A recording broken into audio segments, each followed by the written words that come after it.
নমস্কার বন্ধুরা, একটা গরমের সবজি আর দুটোই শীতের সবজি এই দিয়ে আজকে রেসিপি গাছপাঠা দিয়ে নতুন আলুর দম।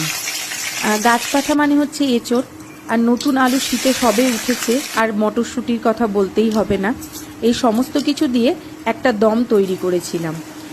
প্রথমে আমি কড়াইতে সর্ষের তেল দিয়ে তার মধ্যে তেজপাতা, শুকনো লঙ্কা আর গোটা গরম মশলা ও গোটা জিরে দিয়েছি।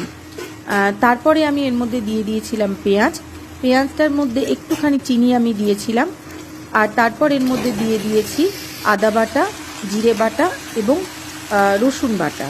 এইটা দেওয়ার পরে আমি একটা টমেটো কুচি করে রেখে সেটা ওর মধ্যে দিয়েছিলাম। তারপরে এর মধ্যে আমি আগে থেকে একটু ভাপিয়ে নিয়েছিলাম এঁচোড়টা, এবং আলুটাও একটু ভাপিয়ে নিয়েছিলাম।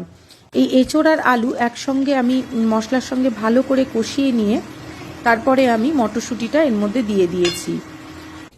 গ্যাসের আঁচ একদম কমিয়ে দিয়ে ঢাকা দিয়ে অনেকক্ষণ ধরে কিন্তু কষতে দিয়েছি আমি এই দমটাকে। এই কষার উপরেই কিন্তু রান্নাটার টেস্ট নির্ভর করবে।